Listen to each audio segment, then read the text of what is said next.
السلام علیکم ورحمۃ اللہ وبرکاتہ۔ قرآن پاک میں ایمان کی نشانیاں ہیں۔ بہت ہی پیارا اور زبردست بیان سعید انور صاحب کا۔ تمام دوست اس بیان کو دیکھیں۔ قرآن میں ایمان کی نشانیاں ہیں، حدیث میں ایمان کی نشانیاں ہیں۔ ایمان جب تک متقی نہیں ہوگا میرے پیارو، اس سے میں یہ نہیں کہہ رہا ہم قرآن پڑھنا چھوڑ دیں، نہیں۔ مطلب کیا ہے، جیسے آسان مثال، ایک آدمی گاڑی چلانا نہیں جانتا، اس کو وہ کہہ رہے ہیں مولوی صاحب دیکھو گاڑی سیکھ لو چلانا، پھر اسٹیئرنگ وہیل پہ بیٹھنا، ورنہ بغیر گاڑی سیکھے اسٹیئرنگ وہیل پہ بیٹھے خود بھی مرے گا، دوسروں کو بھی مارے گا، گاڑی کا ستیہ ناش کرے گا۔ تو ساتھ میں بیٹھ، پیچھے بیٹھ جا، ذرا گاڑی چلانا سیکھ لے۔ قرآن یہی کہہ رہا ہے پہلے متقی بن لینا۔ دیکھو میرے پیارو، اسلام کا سب سے بڑا حکم کون سا ہے؟ نماز کا۔ کب فرض ہوئی بھائی نماز؟ 5 نمازیں معراج پہ 10 سال بعد۔ تو پہلے 10 سال کیا ہوتا رہا؟ حضور صلی اللہ علیہ وسلم کائنات کے سب سے بڑے ٹیچر تھے، انہوں نے 10 سال کیا کیا؟ نماز بھی ایمان بنانے کی مشق ہے کہ میرا ایمان کہاں ہے۔ میں جو اتنی باتیں کر رہا ہوں، اتنے بیانات کر رہا ہوں، میں ذرا آج ساری رات 2 نفل پڑھنے کی نیت کروں، اللہ سارا ایمان میرے آنکھوں کے سامنے لے آئیں گے۔ جس آدمی کو موبائلوں کی محبت ہے وہ اللہ اکبر کرے گا، اس کے ہر رکعت میں نیا موبائل آئے گا، ہر رکعت میں آئے گا، میں گارنٹی دیتا ہوں۔ جس آدمی کا پراپرٹی کا کام ہو گا اللہ اکبر، اور اس کے پراپرٹی آئیں گے، یا فری مونٹ میں لے لوں، ایک دبئی میں بھی خیر پراپرٹی ہے۔ جس آدمی کا جو کام، کیوں؟ یہ ایمان والے کی نشانی ہے کہ جو ایمان والا جب اللہ اکبر کرتا ہے تو اس کی دنیا باہر نکل جاتی ہے، اللہ سامنے آ جاتا ہے۔ اور جس کا زبانی کلامی یا ایمان ہے کہ جی ابھی کلمہ پڑھا ہے، وہ مسلمان ہے ماشاءاللہ، وہ اس کی وجہ سے اللہ دنیا کو چلا رہے، وہ جب اللہ اکبر کرتا ہے تو اللہ اکبر کرتے ہی اللہ کہیں نکل جاتا ہے، دنیا ساری سامنے آ جاتی ہے۔ یہ نماز ایمان کا تھرمامیٹر ہے۔ 15 سال تک کلمہ نماز، کلمہ نماز، کلمہ نماز، 6000 آیتیں کلمہ اور نماز، اور 500 آیتیں احکامات کی ہیں، یہ حرام یہ حلال۔ 6000 آیتیں، ہم نے ان 6000 آیتوں کو دل میں اتارنے کی کتنی محنت کی میرے پیاروں، بتائیں۔ اور ان 6000 کو دل میں اتارنے کی محنت کیا ہے، اس کی نشانی کیا ہے کہ میرے دل میں وہ آیتیں اتر گئی ہیں؟ اس کی نشانی قرآن نے، حدیث نے کیا بتائی ہے؟ میں 99% مجمع سے الگ پوچھتا ہوں، وہ نہیں بتا سکتے۔ ہاں وہ کہتے ہیں ہاتھ یہاں رکھنا، ہاتھ یہاں رکھنا، یہ غلط وہ صحیح، اس پہ بحث کرتے ہیں۔ ایک آدمی نے مجھ سے کہا کہ سعید بھائی آپ نے نماز میں فلاں عمل نہیں کیا، آپ کی نماز نہیں ہوئی۔ میں کہا کیوں؟ کہتے ہیں آپ نے یہ عمل نہیں کیا۔ میں کہا بھائی یہ عمل تو سنت ہے، نماز سنت چھوٹ جائے تو مکروہ ہوتی ہے، نماز سے واجب چھوٹ جائے تو سجدہ سہو ہوتا ہے، نماز سے فرض چھوٹ جائے تو نماز فاسد ہو جاتی ہے۔ تو یہ جو آپ نے عمل بتائے تو فرض ہے ہی نہیں۔ میں نے کہا آپ ذرا نماز کے فرائض بتائیں تیرا۔ کہا وہ تو مجھے یاد نہیں۔ میں کہا اللہ کے بندے تو نے صرف مسائل ہی یاد کیے، کوئی فرائض کا پتہ نہیں، تیرا فرائض کون سے؟ میں کہا آپ کی مسواک نظر نہیں آ رہی۔ کہا میں مسواک نہیں کی۔ میں کہا تیری بھی نماز نہیں ہوئی، کیونکہ مسواک تو سنت ہے کرنا۔ اللہ کے نبی نے کہا جو مسواک کے فائدے ہیں میں چاہتا تھا تم پہ فرض ہو جائے، لیکن تم پہ بوجھ کی وجہ سے میں نے اللہ اس کو فرض نہیں کرائی۔ اللہ سے میرے پیاروں، تبلیغ کا مقصد کیا؟ ہماری آنکھیں کھل جائیں دل کی۔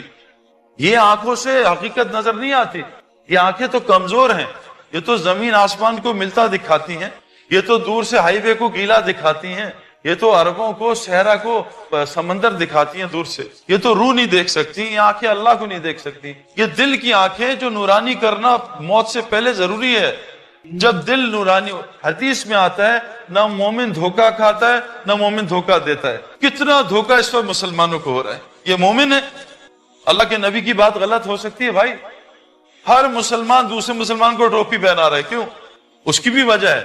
2 چیزیں ہوتی ہیں، یا ٹوپی پہننا یا ٹوپی پہنانا۔ تیسری چیز ہے تو مجھے بھی بتا دیں، یا یہ ٹوپی پہنے گا یا ٹوپی پہنائے گا۔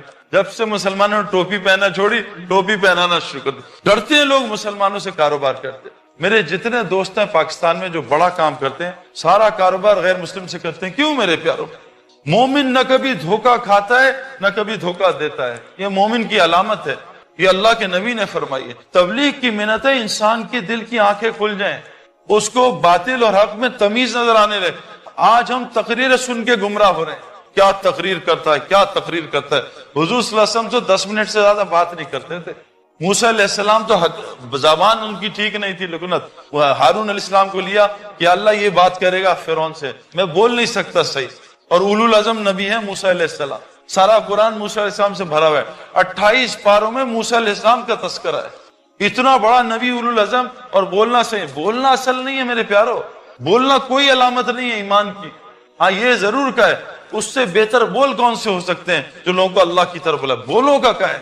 ہاں یہ ضرور کہا ہے قرآن نے، جو اللہ کی بات کو غور سے سنتے ہیں اور اس پہ بہترین طریقے سے عمل کرتے ہیں، اللہ قرآن میں کہہ رہے یہ ہیں عقل والے اور یہ ہدایت کے راستے پہ۔ آج عمومی مجمع کو اگر کوئی مشہور شخصیت نہ ہو تو اللہ کی بات سن کے نیند آنا شروع ہو جاتی، ایک دم سستی، جمعے میں سستی۔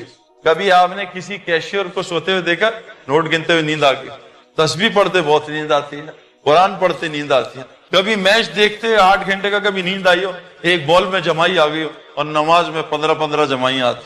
میرے پیاروں، آنکھیں کھولنا یہ ضروری ہے مرنے سے پہلے۔ تبلیغ کا مقصد کیا ہے؟ ہم اپنے دشمن کو پہچان لیں، اور یاد رکھنا میرے پیاروں، شیطان کے 70,000 نورانی دعائیں دینی، جو دینی دعاؤں سے وہ گمراہ کرتا ہے۔ نشانیاں ہیں میرے پیاروں، ایمان والوں کی نشانیاں، اللہ ہمیں وہ سمجھا دے بس۔ مفتی زین العابدین صاحب فرماتے تھے آج مسلمانوں نے سب کو دشمن بنا لیا ہے۔ شوہر کہہ رہا ہے بیوی میری دشمن ہے، بیوی کہہ رہی ہے شوہر میرا دشمن، ماں باپ کہہ رہے ہیں اولاد ہماری دشمن، اولاد کہہ رہے ہیں ماں باپ دشمن، پڑوسی دشمن، یہ دشمن وہ دشمن۔ اصل دشمن انہوں نے پہچانا نہیں۔ اگر ہم اصل دشمن کو پہچان لیں، اللہ کی قسم اللہ ساری دنیا کو ہمارا دوست بنا دے گا۔ اللہ قرآن میں کہتے ہیں جو ایمان اور اعمال بناتا ہے ہم ساری مخلوق میں اس کی محبت ڈال دیتے ہیں۔ جو ایمان والا ہوتا ہے ہم اس کو ضرور اونچا کریں گے اگر وہ مومن ہوگا۔ اللہ قرآن میں فرماتے ہیں جو بھی نیک عمل کرے، عورت ہو یا مرد، شرط مومن ہو، اللہ کہہ رہے ہیں ہم اسے دنیا میں جنت کی پاکیزہ زندگی دنیا میں گزروائیں گے۔ ہمارے پاس کہاں ہے وہ زندگی؟ ہم تمہیں خلافت دیں گے، ہماری خلافت تو گھر میں نہیں ہے۔ اتنا سا بچہ ہماری بات نہیں مانتا تھا۔ ہمارا ایک تھا آدمی، وہ کہتا پاکستان ٹیم مجھے دو میں اس کو سیدھا کر دوں گا۔ اس کا بچہ تھا 7 سال کا، اس نے کہا اے سن کم ہیئر، میں کہا پہلے اس کو تو ٹھیک کرو، تم پوری ٹیم ٹھیک کرو گے؟ یہ تو تم سے ٹھیک نہیں ہو رہا۔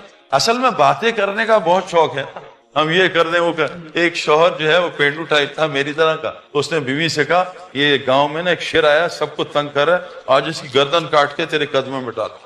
بیوی نے کہا بڑا تگڑا ہو گیا، مجھ سے ڈرتا ہے، شیروں کی باتیں کر رہا ہے۔ اور بات کر کر کے شام کو بیوی تنگ آ گئی، تو کہا ستیانہ سو جا بھی لا شیر کو، جاتا کیوں نہیں؟ تو کہا باہر کتیا سو رہی ہے، جیسی بھاگے گی پھر شیر کو مارے۔ میں ٹھیک نہیں ہوں، پوری دنیا ٹھیک کر، میں گڑبڑ ہوں، اس میں ایپ، اس میں ایپ، اس میں ایپ۔ ہمارا دشمن کون؟ مفتی زین العابدین صاحب نے اتنے آسان لفظوں میں فرما دیا، ہمارا دشمن 4 چیزیں ہیں، 4۔ اگر ہم اس کو دشمن بنا لیں، اس کو پہچان لیں، اللہ تعالیٰ ساری دنیا کو ہمارا دوست بنا دے گا۔ ابھی میں اللہ کے رستے میں 2014 میں 4 مہینے آسٹریلیا لگا کے 1 مہینے فجی، میں آپ کو بتا نہیں سکتا ایئرپورٹ سے لے کر آسٹریلیا کے جو 3-4 مہینے ہم نے گزارے ہیں، جتنی محبت اللہ نے کرائی ہے میرے خواب میں بھی نہیں دیکھ سکتا۔ تو میرے بھائیوں اور بزرگوں، جس طرح میں نے بھی یہ بیان دیکھا اور آپ لوگوں سے بھی گزارش ہے کہ اس بیان کو پورا دیکھیں، اور ہمیں چاہیے کہ ہم دین اسلام کو اپنی زندگیوں میں لائیں، کیونکہ یہ بہت نیک کام ہے دین کا، اور ہمیں چاہیے کہ ہم اس کی طرف اور لوگوں کو بھی راغب کریں۔ اسی میں ہماری آخرت کی بھلائی ہے، اور ہمارے چینل کو لائک سبسکرائب کیجیے۔